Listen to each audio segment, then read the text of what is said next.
Thank you, Ray. Good afternoon, everybody, wherever you may be watching our ESPN coverage here from the Emirates Stadium, where these are exciting times for the Gunners of Arsene Wenger's Arsenal.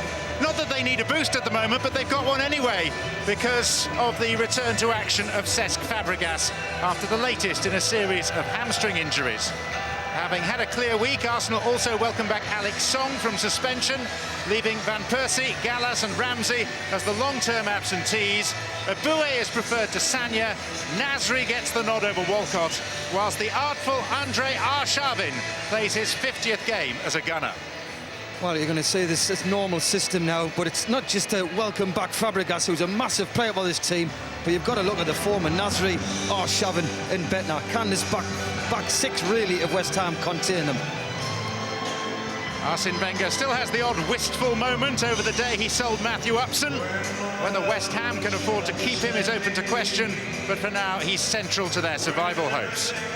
Today's selection takes into account two important home games coming up over the next week against Stoke and first Wolves. Scott Parker is out with a leg problem. Carlton Cole's knee limits him to the bench. Dyer and Gabadon are injured, so in come Tompkins, Stanislas and Franco. And Alessandro Diamante, twice a scorer already this season against Arsenal, goes for his own personal hat-trick. Well, I think they might be counting on Diamante a lot. If they can get set pieces in the right areas, he can deliver and can score goals. But I'm just worried of the fear that Mido and Franco, not players who like to run in behind, and that's going to be a big concern for West Ham today. So it is a tripartite title race. Upson above Betner, comes to Denílson. And again! Clinical. On the half volley, swept past the despairing dive of Rob Green. A Samba start for Arsenal. Quite a good celebration as well, but again, they've had a lot of joy early in this game down that left-hand side. It comes out, Betner has a presence in there. Denílson goes through challenges, really, he should never have got through. Betner links up with well. And when it comes back to him, he's just placed that into the bottom corner.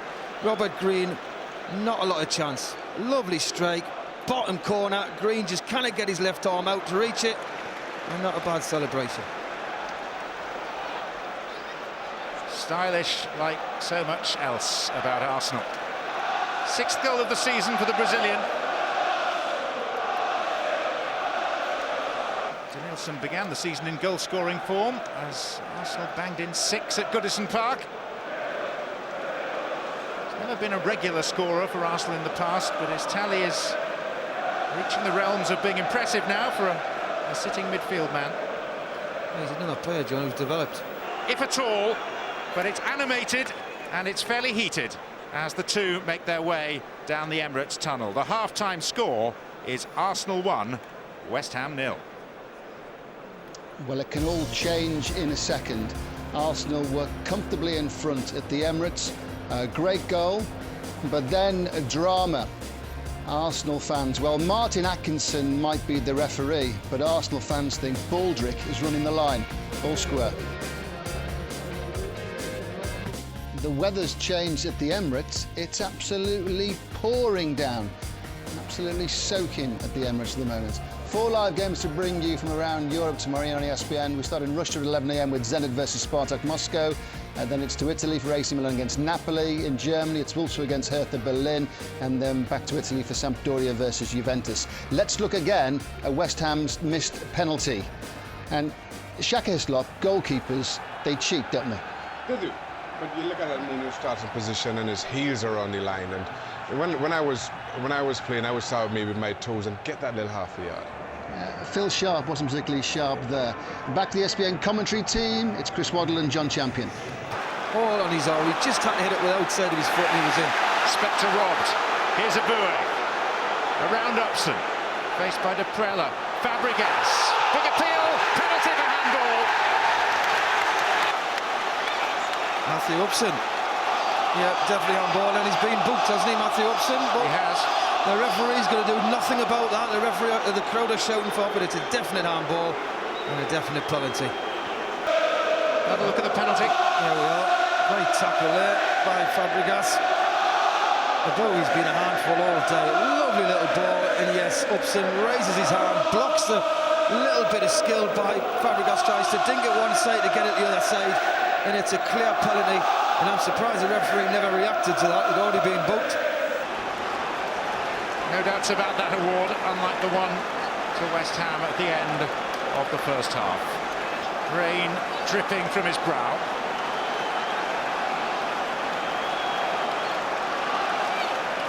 Noise level increasing again.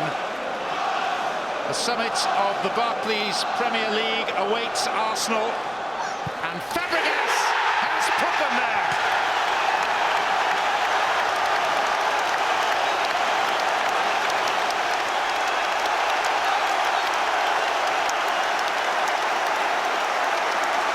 Oh, terrific penalty, and he needed this. It relieves all the pressure, didn't he? Never panicked, let the goalie move, watch the eyes, reverses it straight down the middle, and they needed it, Arsenal.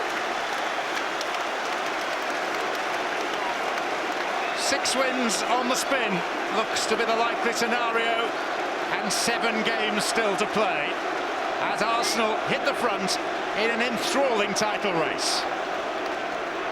And 1 win nearer to the Barclays Premier League title. They're not going anywhere.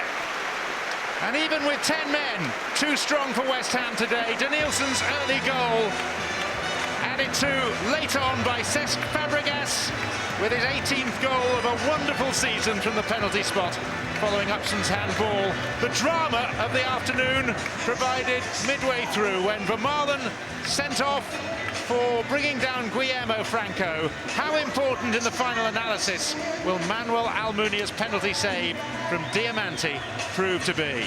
Arsenal march on in the rain. Impressive, imperious, victorious. Arsenal 2, West Ham 0. Thanks, John. Thanks, Chris. Today's other Barclays Premier League matches ended with final scores of very important matches too. Stoke City.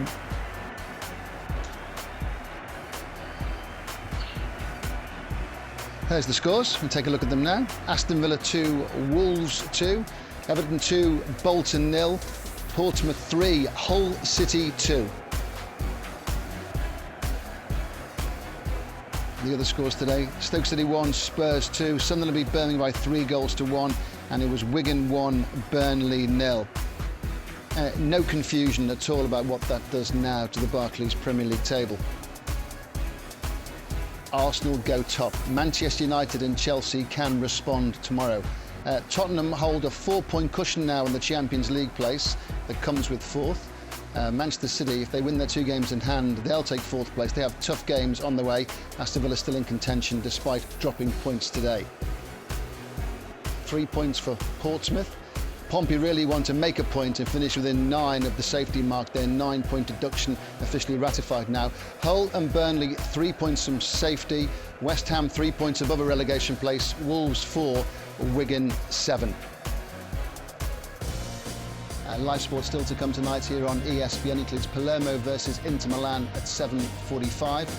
From 11 o'clock, it's a double header from the NHL. First up, it's Montreal Canadiens and the Toronto Maple Leafs, followed at 2 a.m. by the Detroit Red Wings and the Vancouver Canucks.